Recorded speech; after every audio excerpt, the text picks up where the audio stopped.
Good morning, everybody. Happy Thursday. Hope you guys are doing well so far. And this morning, not necessarily a ton going on right now. We're waiting to hear, hopefully, good news about Jamal Adams. We're waiting to hear, hopefully, good news about Abe Lucas, but that's not going to come until later today. So, for now, I want to talk a little bit about assets. I want to talk about some of the assets that this team is currently sitting on that could be put in play. And here's what I mean by that. We have a few players on this team, not a lot, and no team would really ever have a lot, but we have a few guys on this team who may be viewed as somewhat expendable in the event of an opportunity to make a big step forward in an area of need. What I mean by that is this Seahawks team is planning on being good this year. They're planning on being good. They are. And if they're going to be good, then when this team gets to the trade deadline, or maybe even before the trade deadline, they might go, well, what can we do to become great?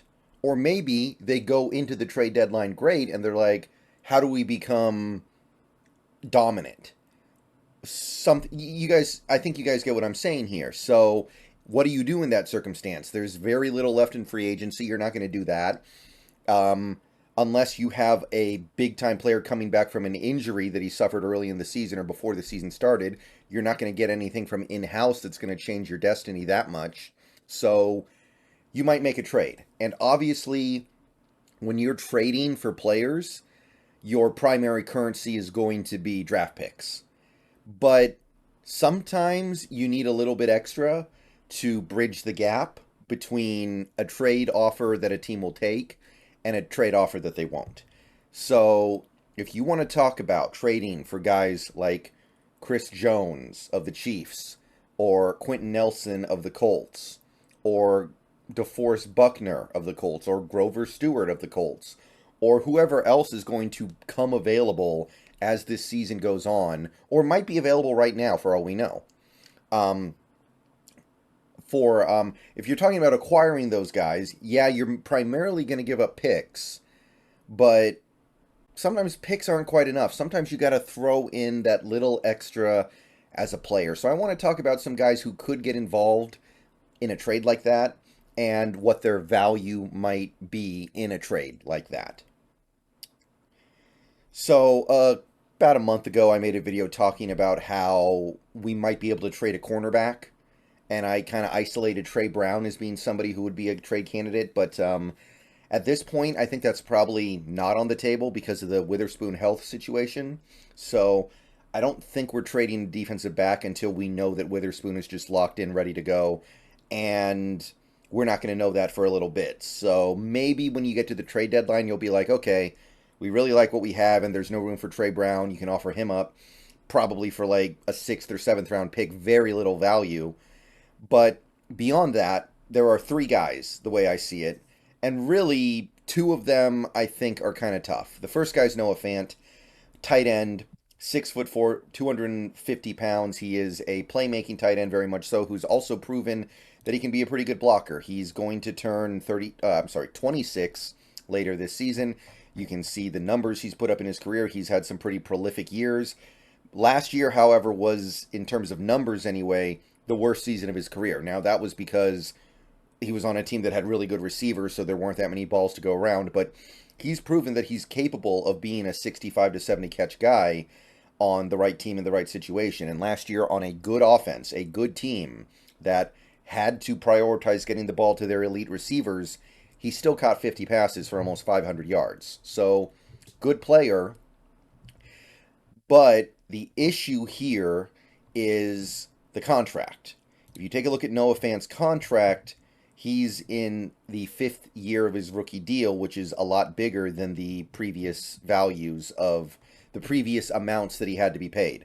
It's 6.85 million for 1 year.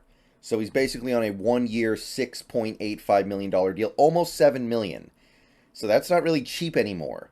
And you know you're going to have to extend him either now or in the offseason if you trade for him. So the price is already kind of jumped up when you're talking about Noah Fant. So that kind of makes it hard, which is why if we traded him, I don't think the value would be any more than like a 5th round pick. I think you could get maybe a 5th round pick for Noah Fant. He is a good player. He is young. He does have good pedigree because he was a 1st round pick. But the money makes it tough. And honestly, I think you can make a pretty good argument that we kind of need Noah Fant. Maybe if everything was going 100% smoothly on the offense, you could say we don't. But without Noah Fant, we have one of the worst tight end rooms in the entire NFL. And with what's going on with JSN, that may be a problem. So honestly, we may end up needing Noah Fant this year. So I don't really know if we view him as expendable. But if we're going to go 3 wide heavy, maybe. So that's the first guy. This second guy I'm going to talk about mostly because I see it brought up in my stream chats a pretty decent amount. I don't see this one happening at all, but Drew Lock would be one of the guys you could consider giving up. He's on a 1-year, $4 million deal, so it's going to be cheap for this year. And by the way, the Seahawks would have to eat a pretty decent portion of that contract if we traded him. They'd have to eat almost half of it. And the way Drew Lock has played so far in this preseason, he looks good. And he's still young. He hasn't even turned 27 yet. If you get a team in the right situation, the right amount of desperation for a quarterback with potential, with upper-level arm strength, with an upper-level arm just in general, you might be able to spin something up here. But the issue is, number one, well, okay, let me put it to you this way. We would need to make this happen within the next couple weeks. Once the season starts, I don't think there's going to be a lot of interest in trying to ramp up Drew Lock in a new offense with new teammates during the season. That kind of stuff doesn't happen that often. It does occasionally happen, but that's tough. So if you're going to trade for Drew Lock, you want him right now. But the Drew Lock you're going to get right now if you trade for him after the season starts is probably not going to be a very good Drew Lock because he just got there. He doesn't know these players. He doesn't know this offense. He doesn't know anything about the new situation. Now, I think if you found a desperate team right now and they were like, oh, we got to get Drew Lock. We don't have a quarterback. I hate my, or a quarterback got hurt, or I hate my quarterbacks. We got to go out there and go get somebody like a Drew Lock. Yeah, there's probably a decent chunk of value you could finagle there. Wouldn't shock me if you could get like a 4th round pick out of that. But honestly, would you rather have the 4th round pick or would you rather just have Drew Lock? Now, if you traded Drew Lock, I think you'd probably just go get a veteran quarterback. You'd go get somebody like a Joe Flacco. You'd go get somebody like, well, not Mike White, but somebody like that. Just some guy who, if he has to come in, can be semi-serviceable. There are guys you can find. You can go get a Ryan Fitzpatrick type. You can go get these low-level backups who are just good enough to be in the NFL. So that part of it would be pretty much fine, but Drew Lock's better than those guys. Drew Lock has way more potential than those guys. Wouldn't you rather just have Drew Lock? I kind of feel like I would. So I don't really like this one that much. I do think you could get good value because of the low cap hit, because of, I mean, the way he's played in the preseason, the fact that he does have good draft pedigree. He was a 2nd round pick.